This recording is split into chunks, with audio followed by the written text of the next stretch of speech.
Earlier today, I got all the cameras set up on the property, and I got them all working and everything, and everything is squared away. And so today I figured I would go over everything that I got set up, and these cameras. I got everything set up, and so far so good. These cameras, they're working out real good. And this is the camera that I decided to use. It comes with all this stuff. It comes with these straps and everything. And so this is the camera, and it's a Moultrie Edge 2. And I got this solar panel with it. It came in this package deal for a solar panel power pack combo deal, and I got it on Labor Day for a 20% discount. These are normally like $120, but I got it for $100 for these two right here. And so this solar panel, it does have its own battery pack. And I was reading about this solar panel, and this solar panel, the battery in the solar panel can run this camera for 9 days. It can run the camera for 9 days, and on one full charge. And but I figured I would still get myself this rechargeable battery. It's called it's a Moultrie Power Mag, and it's a rechargeable lithium battery. And I figured I would get this. I paid an extra $50 for that. And the reason that I got that was because if the battery in it may be able to last for 9 days straight. And in the full sunlight, it will actually recharge itself completely within 1 hour. But the thing is that I got this just to give it I guess some people call it redundancy. But it's if this, for whatever reason, the battery may not fail. I mean, the power cord might fail, right? I mean, who knows why this thing could fail? It could fail, and if it fails, if it does fail, at least I have the rechargeable battery pack in it too. And so this the solar panel does have a battery in it, and the solar panel does have a battery in it. And it will last up to 9 days. But here's the thing: this camera. One thing about this camera is that if the shadow of a tree. This is one thing I noticed about this camera, and stuff like this might happen. And so this is also why I got the extra battery pack for it. And it's the shadow of the tree may I was watching I was taking a look at my photo gallery, and the shadow of the tree, if there's like a wind or something like that, I think it knocks the tree around a little bit in the shadow on the ground. That movement of the shadow on the ground will set off the camera. And so I figured, well, if there's like a big old storm or something, and the trees are just blowing all over the place, and this thing is just taking 1,000 pictures a minute, it could end up draining the battery real bad. And so I figured it's just a good idea to. But here's the thing: the thing took this camera took like 200 pictures today. It took like 250 pictures today, and the thing still sat at 100% battery the entire day. So that's very good. And I did get the unlimited plan. I would highly suggest paying for the unlimited plan if you get this camera. And I would suggest this camera. This camera's the camera quality, the picture quality is extremely good. I mean, it's like a 1080p or maybe even more. I mean, the quality of the pictures are extremely high. I can see like every detail. Like I could probably count the leaves on the shadow of the tree. All right, the picture quality of these cameras are extremely good. All right, the picture quality is extremely good. And if you buy the unlimited plan, I would highly suggest buying the unlimited plan. You just pay an extra $10 a month for it, and and if you pay the yearly fee, they'll give you a discount. And so it all in all, it comes out to be like for 3 cameras, it's less than $50 a month for unlimited photos. And I would also highly suggest getting this the solar panel. Without the solar panel, I don't know how long these cameras would last for. I mean, the camera that I had set up took almost like a 250 pictures today, and so I don't know how long this camera would last without a solar panel. But with the solar panel, my camera, even though it took like 250 super high resolution photos for me today and I sent them to my phone, even though it did that, the camera sat on 100% battery the entire day.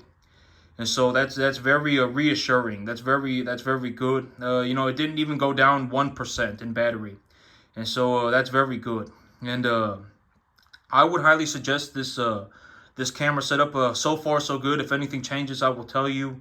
But as far as I have seen, the photos are extremely good.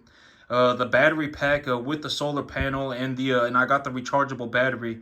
And I got the rechargeable battery just because I figured if anything goes with like the solar panel, the battery might be good, right? The battery might be good, but the cord might break, right? Or for whatever reason, somehow, something happens and I don't know, a branch hits the solar panel and breaks it or something. I don't know, like, something could happen, right? I mean, something could happen, and for whatever reason, something could happen, and the solar panel could go down. And if the solar panel goes down and the battery inside the solar panel goes down with it, then the backup battery will kick on. And so this is the camera that I'm using right now, and it is very good. And I would highly suggest this camera. It's a very good camera from what I have seen so far. The image quality is just absolutely amazing. All right, the image quality is probably like 1440p. All right, it's very high quality images, and this thing took like 250 photos today, and I think it was taking photos of the shadow of a tree just kind of just moving a little bit, and it was just taking photos, and it was taking photos like rapid fire taking photos, and it was sending them to my phone for a couple hours straight. And even when that was happening, I was checking the battery life of the camera. You can actually check the battery life of the camera on the app, and the battery life sat at 100%. And from the research that I did about this camera, just from looking at looking into this camera, the solar panel will last for about 9 days and will entirely recharge itself within 1 hour of full sunlight. And I did get an extra battery pack for it just in case. I did get myself an extra rechargeable battery pack for it. And so, these are the cameras that I'm using. And I'm going to set up one camera and I'm going to go dump out a bunch of corn in front of that giant dirt pile. And I'm going to see if I can catch these hogs that are running around the property. The reason that I do not want the hogs on the property, and I've actually started fixing up the cross fencing on this property, is because the hogs, they can't see anything. All right, now, I'm not going to say they can't see anything. Their vision is really bad, and especially at night when they're running around. The hogs run around a lot at night, and you'll hear them at night. Anytime that they hit the barbed wire, they will freak out, and you can hear them in the night. If you just sit out there when it starts getting cool outside, if you just sit out there, and you'll hear the hogs. You'll hear the hogs just going nuts. And anytime they hit that barbed wire, they will just go absolutely ballistic. Anytime they hit the barbed wire, they will just go nuts. And so all of the cross fencing, when I fix up the cross fencing right now, I'm using a 12 gauge 4-point wire. So the wires are very, very, very thick. I'm using a very thick wire. I'm using a 12 gauge wire, and the 4-point is the barb, and the barbs on it are extremely sharp, and there's a lot of them. So I'm using a 4-point 12 gauge wire, and the reason that I'm doing that is because the whole thing is I don't want the hogs hitting the fence, breaking my fence, and then me worrying that my cattle are going to get out. And this is also why I'm fixing up the cross fencing.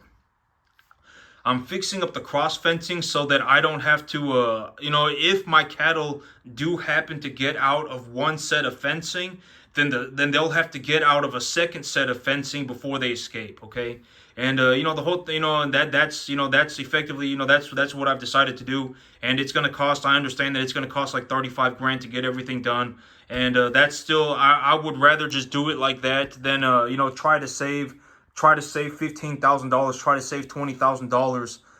Even if it cost me $40,000, I would rather invest the 40 grand than try and save 15 grand and then lose 10 cattle. I don't want 10, 20 cattle escaping and then me wondering where the heck my cattle went and then me losing the money anyway, right? That's not a good idea. And so, even if it ends up costing me 40 grand, I would rather do it like that. All right. And the reason that I want to get rid of the hogs is so that they don't mess up the fence. Because if I'm not there, right, like if I'm not out there, if I'm not out at the property and the hogs hit the fence and they break through the fence, then how am I going to know, right? And if my cattle find out that the fence is broken before I do and they get out, then what am I going to do about it? I mean, I can't really, so but the good thing about the property is that on one side of the property, the 190 acre field, and here's the thing, on that 190 acre field, if I run one animal per acre, that'd be 190 animals, okay? That farm, that field, I am looking to invest a good bit of money into that field. And so, I am looking to invest a good bit of money on that field. I want to make sure that my investment is secure, okay? I want to make sure that my investment is good. But on that property, the backside of the property, there's a cattleman on the backside of the property. And that cattleman really takes care of his fence on that side of the property. And so the only side of the property that, if I think about the property as like a two-dimensional rectangle, the only side of the property that I really need to worry about is the right side of the property. The left side of the property has like a power line that goes along the entire side of that property. So on the very outside of the property, on the very left side of the property, just outside of the left side of the property, there's a power line that goes straight back all the way to the back of the property, and it belongs to the city. So the city keeps a lane perfectly cut along that power line. So they keep the trees and everything away from the power line. And they also put up the fence for that power line. And they used a really nice, high-quality fence. And they also put up 2 layers of it. They put up one on my side and then one on the other side where the neighbor's property is. They put up a second fence on that side too. And there's a perfect lane. So imagine the power line right here. Imagine the power pole right here. And the power line's going straight this way. So you have a power line right here, right? You have a power line sticking up out of the ground right here. And you have the power line going straight that way. And on this side of the property, it's the neighbor's property, and on this side of the property is the lease that I have. And they made a straight line with that fence all the way to the back on both sides underneath the power pole. And so there's a very nice fence on that side of the property, and it's also there's 2 of them. They've effectively doubled up on the fencing on that side. And in the back side of the property, there's a very nice fence on the back side of the property too, because the owner of the property has cattle in the back. But the thing about the back side of the property is that it's like the jungle out there. It is like just straight woods and just wilderness out there. And so I don't really want my cattle going out that far.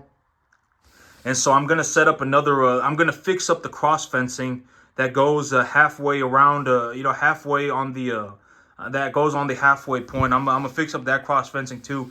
And so if the cattle happen to go over this cross fencing, they would have to escape another set of fencing way out on the other side of the property. And so, I really want to put 2 set of fences on every side. And on the left side, it's already been done. On the right side, there's fencing there, but but the hogs have been running through the fencing. There are areas where the cross fencing is still in place. I would say about 30% of the cross fencing is still in place, but the rest of it has just been absolutely just demolished by the hogs.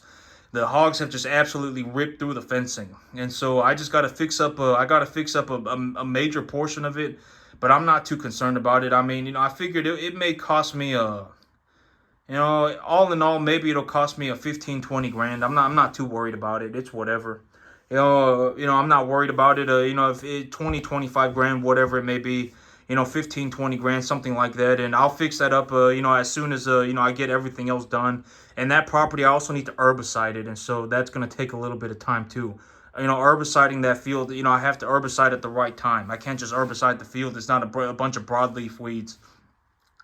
Killing trees with herbicide, even if the trees are small, is a little bit more complicated than herbiciding a bunch of broadleaf weeds.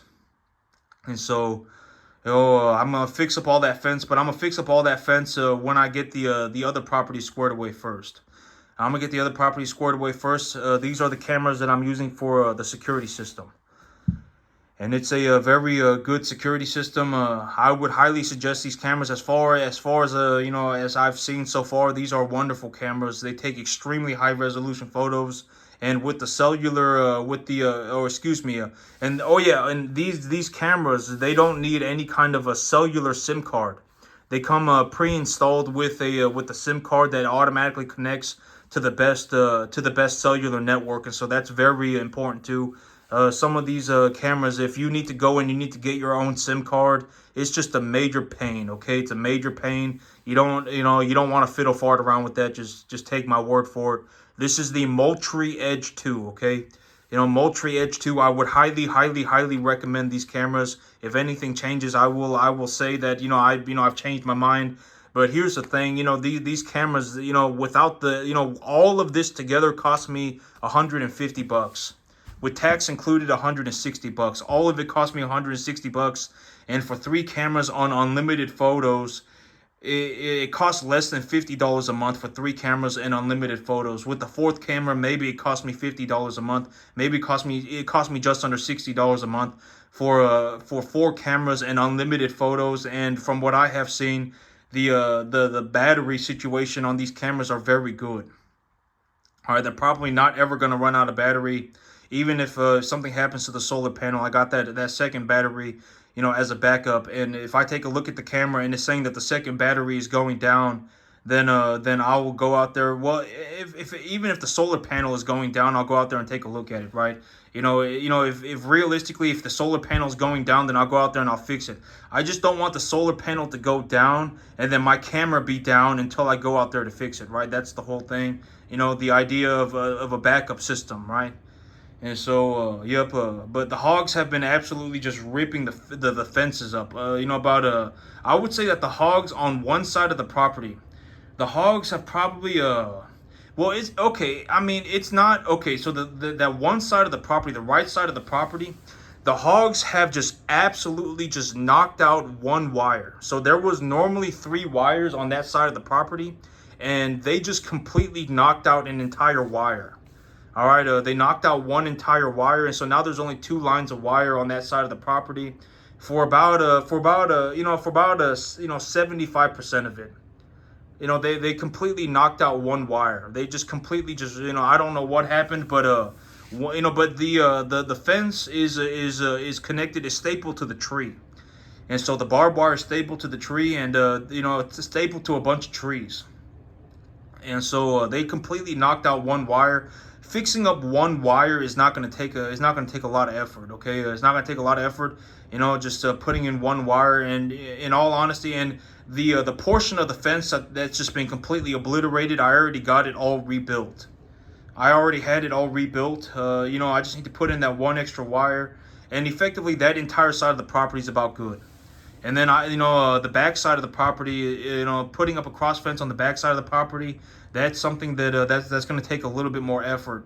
That's going to take maybe that'll take about 3 or 4 times more effort than fixing up the fence on the right side. But even then, even if it ends up costing me whatever 15, 20 grand, I would rather just do that. And I'm gonna work on clearing up the whole property. Well, I'm gonna ask the owner of the property what she wants me to do with the property. And I know that she wants me to clear out the trees in the front. I know she wants me to clear out the trees in the front. She wants to clear out the mesquite trees in the front. And so I know she wants to do that. And so once I've done that, I will ask her what she wants me to do with the trees in the back. And if she wants me to get rid of the trees in the back, that's going to take a lot of time and it's going to take a lot of machinery. Those trees are real big, but I can do it. I can do it. It's just going to take a good bit of time. That's probably something that will take me the full 3 years. The small trees in the front, I can probably get rid of them in the first year, within the first 365 days. But those trees in the back, they may take 3 years. Getting rid of those trees, it might legitimately take 3 years. And so, yep. But I got these cameras set up, and they're good to go. I would highly recommend these cameras. They're wonderful cameras from what I have seen so far. And so. Yep. The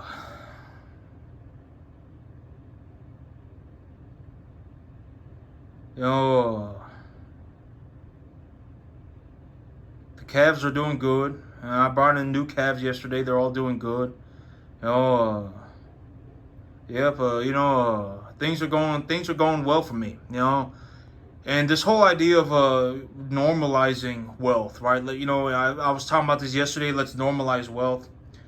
Some of the things that I think about, because you have to understand that I effectively, as of today, the amount of money that I'm making is becoming so drastic that it's almost it's like almost mind numbing. Okay, I haven't ever made this money.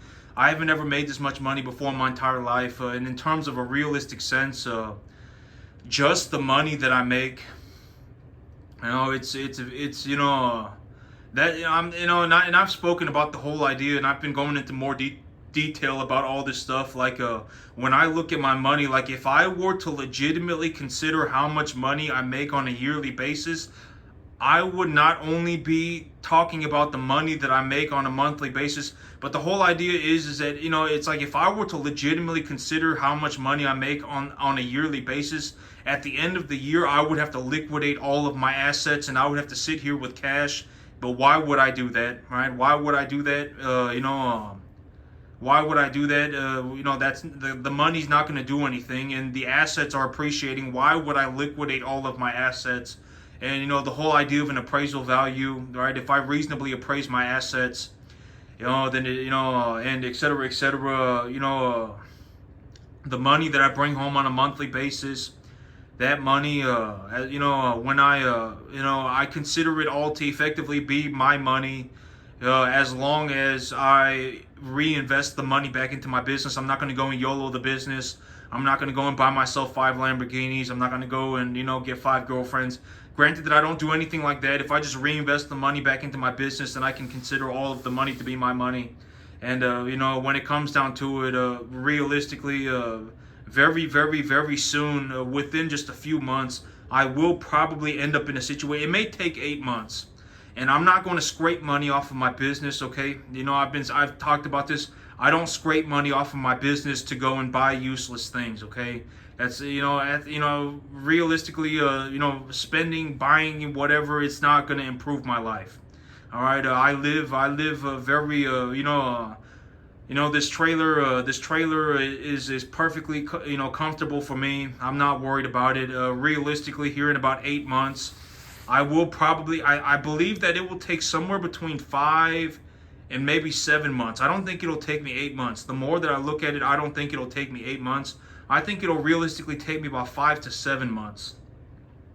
And within 5 to 7 months, I will more than likely be in a situation where where I am effectively making such a large amount of money that it will be very difficult for me to reinvest all of it, and I will end up with what I call a 4th and a 5th pool of money. Okay, that 4th pool of money will be the money that's in my bank account after I've paid for everything, the money that I have left over, and the 5th pool will be things that I have that are effectively not my business. And things like that, would include, things like the S&P 500. Maybe I put money in the S&P 500. I would very well, I would consider putting money in the S&P 500. Maybe I put money into like a bond fund, the BND, something like that. Maybe I buy the BND and the S&P 500, right? Whatever investment, maybe I buy some corn. I can buy corn on the stock market. Maybe I invest in some corn or something. I'll do something with the money. If I see, an opportunity for some good investment, I will invest in it. And if it's not my business, I'll still invest in it. And that's what I would consider the 5th pool of money. And I will probably end up with a 4th pool of money and a 5th pool of money very soon. Probably within 5 or 7 months. And, my whole thing about, this, I was actually thinking about this earlier today, but I don't want to intentionally fiddle around with the pools. All right, what I call the 5 pools. Right now I have 3 pools, but I'll probably end up with 5. I don't want to intentionally increase or decrease the size of the pools. The whole idea of the pools of money is that I'm just going to let them naturally form. I will just let them naturally form. And I'm not going to intentionally increase the size of the pools. I'm not going to look to intentionally decrease the size of the pools. I'm just going to let it be. Okay, I'm just going to run my business. All right, I will run my business as efficiently as I can. I will keep track of the numbers as best as I can. I will keep, the cattle business is very easy. Okay, if you buy cattle, I mean, you get a deduction, and if you sell cattle, you have income. Okay, and if you buy cattle and you have cattle and you don't sell them for 6 months, and during that time period they go up in value because you did your part. I did my part and I took care of the animals properly, etc., etc. Granted that when I do that,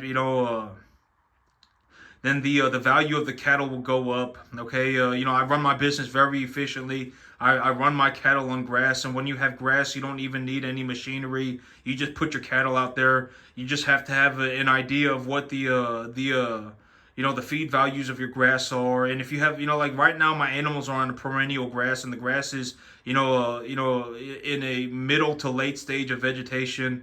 And with the perennial grass that has not been fertilized in middle stage of vegetation, the protein values are probably around 10 or 12%. The protein values are probably 10-12%, something like that, and the digestibility of the grass is probably around 60-65%. And so I'm feeding my animals 0.75% of their body weight a day in distiller grains. And the whole thing about feeding animals distiller grains and the whole idea of feed values is that if the feed values of your grass are very low, the feed will become very difficult for your animals. The grass will become very difficult for your animals to digest properly. And so they will eat less food, okay? They will eat less food. And if your animals are conditioning properly, and the whole thing about being able to determine the feed values of your grass, it's not very difficult, once you understand how to do it, but understand that as your grass grows, the feed values change. If you fertilize your grass and you fertilize it properly, chances are you will end up with more biomass, and that biomass will also have higher feed values. But, as your grass grows and as it matures, the feed values will change. They almost always go down unless you have fertilized your grass and your grass is now fertilized and, and it's still, progressing its maturity. Then the feed values may go up a little bit, and but if you leave the grass alone long enough, effectively it will ultimately go to seed and die, okay? And then the feed values effectively go to zero because the grass is dead, and so but right now, why am I supplementing my animals with straight distiller grains? The feed values, the energy concentration of the grass is a little bit low. I would almost, and I've been checking the animals' manure. The animals, their manure is clumping up a little bit.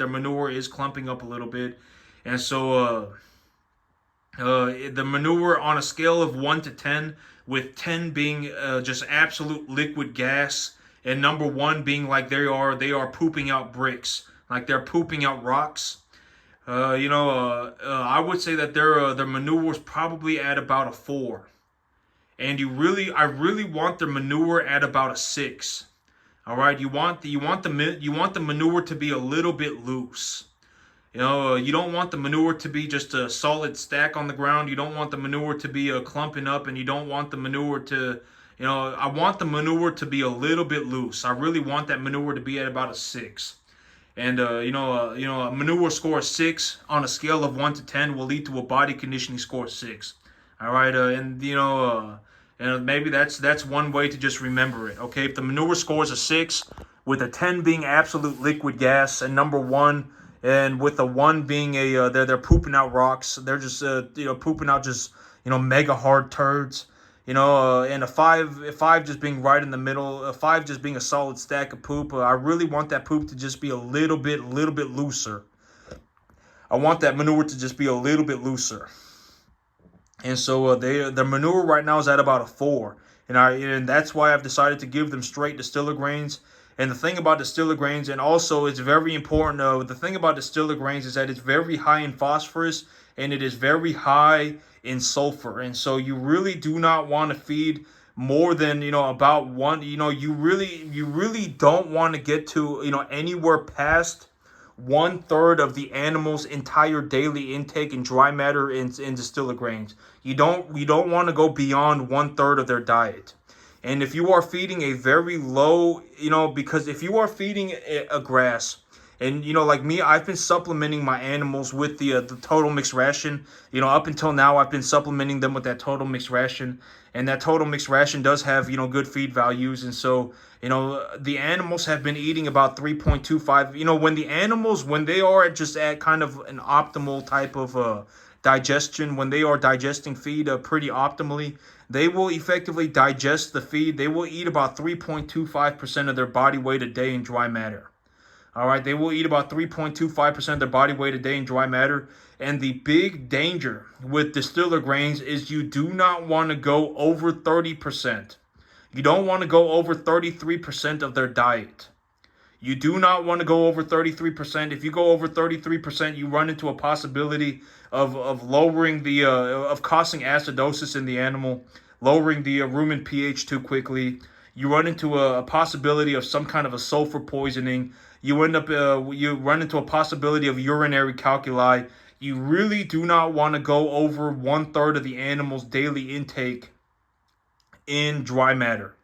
All right, and me, I've been keeping very good track of my animals. I know, they are producing large amounts of manure, and the manure is at a 4. And when the manure is at a 4, also, that means that they have a lot of forage in their gut. That means they do have a lot of forage in that gut, and that forage is a very good buffer. That forage will act as a buffer.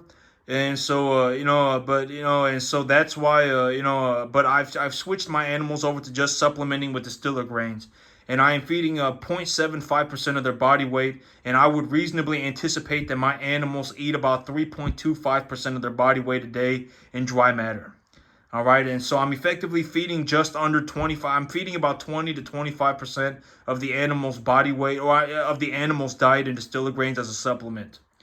And that's what I'm feeding about 3 or 4 pounds a day per animal. I'm feeding about 3 to 4 pounds a day per animal. That's I got 23 animals out there times 4. Yeah, about 3.5 pounds a day. I'm feeding about 3.5 pounds a day per animal, and I'm feeding about 0.75% of their body weight. And when the feed values, okay, so if the feed values are very low, like if you have your animals on the grass that's like 8% protein, 8 to 10% protein, and the digestibility of that grass is between 55 and 60 TDN, and then your animal, the animal will not be able to eat 3.25% of their body weight a day because they will not be able to digest the food fast enough. And so if they're only eating 2.5% of their body weight a day, then the amount of distiller grains that you can supplement them with safely changes. All right, if you're feeding, if your animal's only eating 2.5% of their body weight a day, then the very maximum that you really want to give that animal, what's 2.5 divided by 4? What's 2.5 divided by 3? It's like 7. It's like 8. It's just over 8. And so you really don't want to feed over 0.8% of their body weight a day. And if you're feeding 0.75%, you're getting very close. But if you're feeding 0.75% of their body weight a day in distiller grains, and they're on the grass, that's 8 to 10% protein and 55 to 60% TDN, then they will probably end up eating more forage just because the overall diet has become more digestible, and they will probably end up eating more food. So you may be safe at 0.75%, but still be very careful, okay? Be very careful. You do not want to go towards that 1/3 mark. You do not want to be feeding your animals more than 1/3 of their diet in distiller grains. In all honesty, keeping it under 25% you will still get a very good return at 25%. All right, this is one of the diets that I use all the time. I've always said that distiller grains in lower quality grass, like if I take a look at my grass and I understand that I have a lower feed value grass, like a perennial type, non-fertilized perennial, middle to late vegetation prairie grass, right? It's a lower quality grass. When I fertilize it, the feed values will probably go up, but the grass is probably somewhere between, and the animals are having a manure score of 4 on the grass. They are producing large amounts of manure, but they are producing a manure of a quality of 4. Then I know that the feed values of the grass are a little bit low, okay?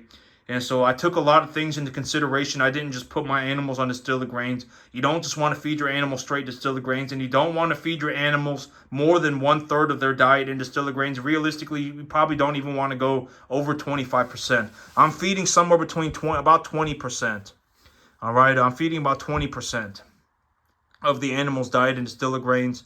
But but you really don't want, distilled grains. The thing is, it's got a lot of phosphorus and it's got a lot of sulfur.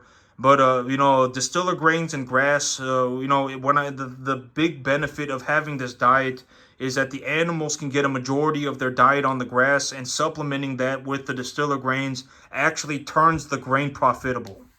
I actually make a positive return. Like if I feed my animals 3.5 pounds of distilled grains a day apiece, and they put on an extra half a pound a day, then that half a pound is worth about $1. And that 3.5 pounds of distilled grains is worth like 50-60 cents. So imagine trading in, imagine trading in 50 cents. It's about 50 cents. I pay about 16 cents a pound. Just under 16 cents a pound. It's like 15.7 cents a pound. And so, let's say I feed 3.5 pounds. That's just about 50 cents. So imagine every time I trade in 50 cents, I get $1 back. All right, that's effectively what the distilled grains turn out to be in this situation. If I have my animals on the grass, and I anticipate that they are eating their maximum amount, which would be about 3.25% of their body weight a day, and I take a look at their manure, and the manure is coming in at about a 4 out of 10. And and I've been keeping track of how the animals are looking, and how the animals are doing. And when I take a look at it and I say, oh well, under these circumstances, the distilled grains would actually make me a positive return. Okay, under these set of circumstances, I'm not saying just put your animals on distilled grains. Do not put your animals on straight distilled grains if you don't know what you're doing. Everything that you're looking to do in terms of feeding your animals has already effectively been done, and you can just research it. You can just look it up on Google Scholar, whatever it may be. If you have wheat midds, if you have corn gluten pellets, if you have alfalfa, whatever is in your local market, whatever you can get your hands on, whatever it is, I can almost guarantee you, beet pulp, whatever it is, someone's already fed it to cattle, someone's already done research on it, and you can just look it up, okay? It's on Google. You can go on Google Scholar and just look it up. You can just go on Google and look up some scientific papers and read about the data, okay? But under these circumstances that I have thoroughly gone through, under these circumstances, distilled grains is a profitable investment. It's like trading 50 cents for $1, okay?